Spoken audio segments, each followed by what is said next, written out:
Hello Habibi, मैं fact भाई।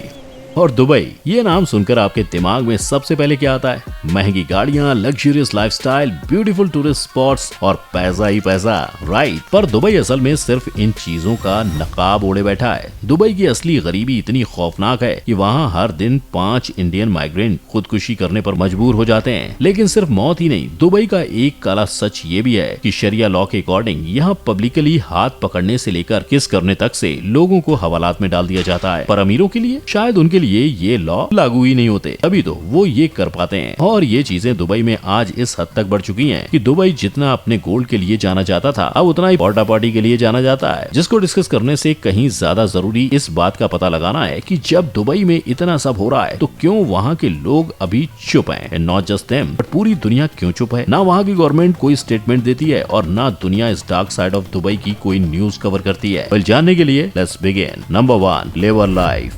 Indian middle class population आज भी 10,000 रुपए जितना कमा रही है। ऐसे में अगर वर्किंग फोर्स को दुबई जैसे शहर में रहने और खाने की फैसिलिटी के साथ हर महीने करीबन 40,000 से 1 लाख तक का सपना दिखाया जाए तो इसमें कोई ताज्जुब नहीं है कि वो इस सपने को जीना चाहेंगे। पर जो इंडियंस इन सपनों को सच मानकर दुबई पहुंचते हैं, सिर्फ उन्हें असलियत पता चलती है, क्योंकि वहां पहुंचते ही उनकी कंपनीज उनका पासपोर्ट सीज कर लेती हैं और बिना किसी सवाल जवाब के उन लोगों को सीधा लेबर वर्क में धकेल दिया जाता है, जहाँ वो दुबई के एक्सट्रीम क्लाइमेट यानी कि 35 से 45 डिग्री की गर्मी में 14-14 घंटे काम करने के लिए मजबूर होते हैं। पर अगर आपको लगता है कि यहाँ उनकी तकलीफ खत्म, तो नहीं, इन बेचारों को वहाँ 3-3 महीने के ऑब्जर्वेशन पीरियड पे रखा जाता है और जब तक वो पूरा नहीं होता उन्हें एक फूटी कौड़ी तक नहीं मिलती। यहाँ जो कैंडिडेट्स पास होते हैं उन्हें पर डे के वेजेस के बेसिस पर जॉब पर रख लिया जाता है। मतलब अगर कोई एक दिन काम पे नहीं गया तो उस दिन का पैसा कट। लेकिन सबसे बड़ी धोखेबाजी तो उन गरीबों के साथ ये होती है कि उन्हें 40,000 से 1 लाख की सैलरी के सपने दिखाकर हाथ में सिर्फ 25,000 दिए जाते हैं।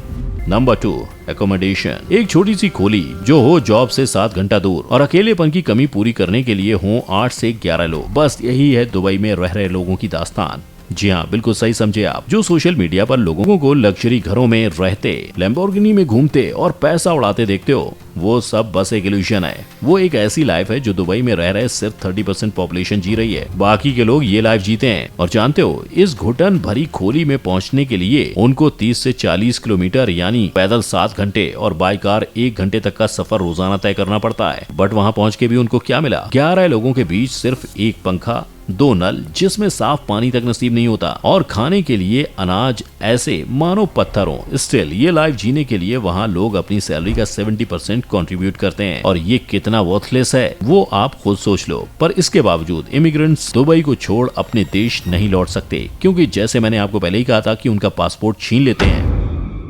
प्लस उन्होंने जो दुबई तक पहुंचने के लिए लोन लिया होता है की भी भरपाई नहीं हो पाती। यही वजह है कि लोग वहां जिंदगी से तंग आकर डिप्रेशन का शिकार होने लगते हैं और आखिर में कोई और रास्ता न देखते हुए मौत को गले लगा लेते हैं। अकॉर्डिंग टू डेटास, रोजाना 5 इंडियंस दुबई में खुदकुशी कर रहे हैं। Number 3, females. और आपको क्या लगता है, क्या ये सारे जुल्म सिर्फ वहाँ रह रहे मर्द ही सह रहे हैं? ना, दुबई में औरतों का हाल भी कुछ ऐसा है। और ये कंप्लेंट सिर्फ इन 2 महिलाओं की नहीं, about 2 dozen females domestic workers ने सेम ऐसी कंप्लेंट्स ह्यूमन राइट्स वॉच को की हैं, जो कि एक इंटरनेशनल नॉन गवर्नमेंटल ऑर्गेनाइजेशन है that do research and advocacy. And इस ऑर्गेनाइजेशन का कहना है कि ये कहानी सिर्फ 2 दर्जन औरतों की नहीं, बल्कि वहाँ रह रही हर दूसरी औरत की है। एजेंट औरतों को दुबई भेजती हैं, पासपोर्ट छीन लेते हैं एंड लेटर 24/7 फोर्स किया जाता है बिना रुके काम करने को। ऑन टॉप ऑफ दैट उनको डोमेस्टिक वायलेंस, वर्बल अब्यूजमेंट और सेक्सुअल हैरेसमेंट सहना पड़ता है। और दुख की बात यह है कि ये सब करने और सहने के बावजूद उन्हें वहाँ पे नहीं किया जाता। लेकिन सबसे खौफनाक बात यह है कि अगर वहाँ की औरत अपने खिलाफ हुए सेक्सुअल हैरेसमेंट और उस जैसे क्राइम की रिपोर्ट करने पहुँचती है तो उसे ही जेल में डाल दिया जाता है या डिपोर्ट कर दिया जाता है। और यही हुआ ऑस्ट्रेलिया की एलिसिया गैली के साथ, जो फेमस होटल चेन स्टारवुड के दुबई होटल में स्पा एंड ब्यूटी सैलून की मैनेजर के तौर पर दुबई शिफ्ट हुई थी। उसके वहाँ शिफ्ट होने का खर्चा, सेम होटल में रहने का कमरा, इस सब का इंतजाम कंपनी ने किया था। पर 3 महीने बाद कुछ ऐसा हुआ जिसकी कल्पना उसने कभी की ही नहीं थी। उसके कमरे में पानी भरने की वजह से वो देर रात को स्टाफ बार गई थी और वहीं उसे ड्रिंक में मिलाकर कुछ पिला दिया गया। जिसके बाद जब एलिसिया उठी तो उसे पता चला कि उसी कंपनी के 3 एम्प्लॉइज ने उसके साथ रेप किया। एलिसिया ने ये बात अपने सीनियर मैनेजर को बताई और पुलिस में जाने की बात की, पर उसे रोक दिया गया। हालांकि कुछ दिन बाद एलिसिया एलिसिया ने बड़ी हिम्मत करके पुलिस को ये बात बता दी। पुलिस ने उसे एक स्टेटमेंट पेपर पर साइन करवाया, उसके साथ रेप करने वालों को हथकड़ियों में कोर्ट लाया और उन सब के साथ एलिसिया को भी 12 महीने जेल की सजा दी। पर क्यों? वेल इसलिए क्योंकि दुबई के शरिया लॉ के अकॉर्डिंग वहाँ रेप होने वाली महिला को विक्टिम नहीं बल्कि क्रिमिनल के तौर पर देखा जाता है। वो आउटसाइड ऑफ मैरिज सेक्स करने के लिए एक्यूज्ड होती है और अगर कोई फीमेल ये साबित करना चाहे कि वो इनोसेंट है तो उसे 4 मेल मुस्लिम विटनेसेस चाहिए जो ये कह सकें कि उसका रेप हुआ था। यही वजह है कि वहाँ रेप होने वाले विक्टिम्स जल्दी दुनिया के सामने नहीं आते और चुपचाप सब कुछ सहते रहते हैं। Number 4, prostitution.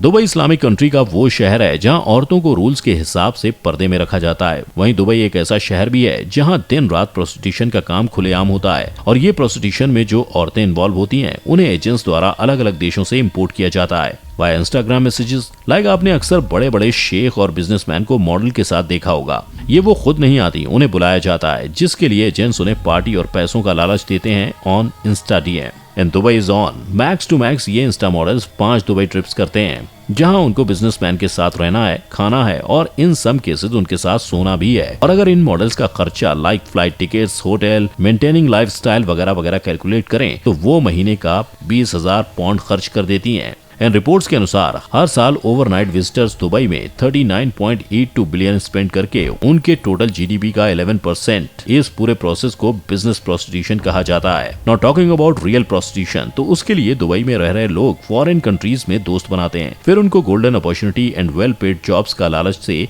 दुबई बुलाते हैं और ये जॉब्स और कुछ नहीं बल्कि प्रोस्टिट्यूशन होते हैं। लाइक ओक्साना उज्बेकिस्तान की 19 साल की लड़की की बात करें तो उसको ऐसे ही लालच से एक फैमिली ने दुबई में जिसके बाद उस लड़की का पासपोर्ट छीन लिया गया एंड उसको प्रोस्टिट्यूशन के लिए फोर्स किया गया। जब उसको पहली बार एक आदमी के साथ सोने भेजा तो लड़की ने डर और खौफ से आदमी को अपनी कहानी बताई एंड उस भले आदमी ने उस फैमिली को 20,000 दिरहम देकर छुड़वा लिया। पर उस लड़की को क्या ही पता था कि वो कीमत उसकी आजादी के लिए नहीं पर उसको खरीदने के लिए भरी गई थी। उस आदमी ने लड़की को वहां से उठाया एंड उसके क्लाइंट जिसकी डिमांड वर्जिन गर्ल खरीदने की थी उसको बेच दिया। और ऐसे ही कई सारे केसेस आए दिन नजर आते हैं because of Dubai sex tourism. Dubai की पुलिस अथॉरिटीज से मिले स्टेटिस्टिक्स भी यही बताते हैं कि वहाँ at least 60% women are subject to sexual harassment. Number 5, porta potty. ये देखकर आपकी रूह कांप गई होगी पर यही है पोर्टा पॉटी का सच। दुबई के अमीर लोग इंस्टाग्राम पर मॉडल और इन्फ्लुएंसर्स को इस तरह मैसेज के थ्रू अप्रोच करते हैं और एक बार लड़कियों ने उनके ऑफर में इंटरेस्ट दिखा दिया तो वो कन्वर्सेशन को वहीं या व्हाट्सएप पर आगे बढ़ाते हैं जिसके बाद वो उन्हें अपने पर्टिकुलर फेटिश और फैंटेसीज बताकर फर्स्ट क्लास पेड ट्रिप और $35,000 तक का ऑफर भी देते हैं। और जितनी वियर्ड इनकी फैंटेसीज उतने बड़े दाम। हालांकि इस बड़े दाम को पाने से पहले इन लड़कियों को NDA नॉन डिस्क्लोजर एग्रीमेंट भी साइन करना पड़ता है। पर जो चीज ये लड़कियां नहीं समझ पाती वो ये है कि ये लड़कियां सिर्फ कुछ रुपयों के लिए अपनी जिंदगी दांव पर लगा रही हैं। मेरा मतलब आप बताओ, अगर वहाँ लोग इतने अमीर हैं कि अपनी फैंटेसीज को पूरा करने के लिए वो किसी को दूसरे देश से दुबई बुला रहे हैं तो अगर उन्हें अपनी आइडेंटिटी के डिस्क्लोज होने का थोड़ा भी खतरा लगा तो क्या वो इन लड़कियों को गायब नहीं कर सकते? And that's not all. अगर यहाँ किसी लड़की के साथ कुछ गलत होता है और वो पुलिस के पास जाती है तो आप जानते हो कि उसे एज अ विक्टिम नहीं एज अ क्रिमिनल देखा जाएगा, है ना। अब इतने सब के बावजूद क्या उनका ये करना सही है? Number 6, Dubai is a fine country. Dubai is a fine city but also a fine city.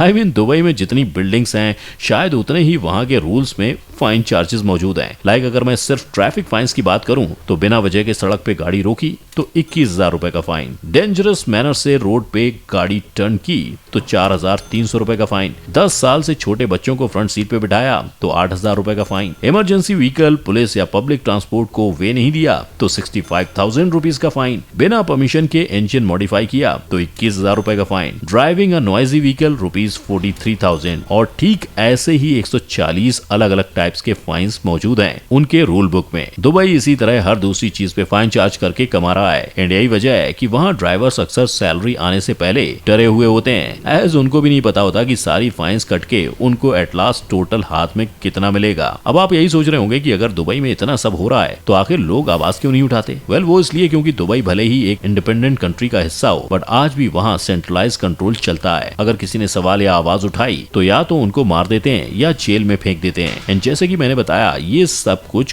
Construction site से 30 से 40 किलोमीटर दूर होता है। यानी दुबई की इस डार्क साइड को टूरिस्ट एंड बिजनेस स्पॉट से दूर रखा जाता है, सो दैट उनकी ये डार्क साइड हमेशा ही डार्कनेस में छुपी रहे। और उसे छुपाने के लिए लग्जरियस एंड रिच लाइफस्टाइल्स का फ्लैश लाइट मार दिया जाता है हमारी और दुनिया की आंखों पर, सो दैट कुछ दिखे नहीं। पर अब आप सोचो कि अगर इतना सारा डेटा मुझे मिल पाया है, तो क्या ये डेटा बाकी कंट्रीज से छुपा होगा? Well, impossible. उन कंट्रीज को सब पता है कि दुबई में कब कहां क्या हो रहा है, ये वो चुप है। अब आप बताओ कि क्या इस टॉर्चर के खिलाफ और वहां रह रहे अपने देशवासियों के लिए उन कंट्रीज को आवाज नहीं उठानी चाहिए? नो तो क्यों, एंड इफ यस तो कैसे? बताओ अपनी views in comment section. Video को लाइक, शेयर और चैनल को सब्सक्राइब करना ना भूलें। हम फिर मिलेंगे, तब तक के लिए जय हिंद।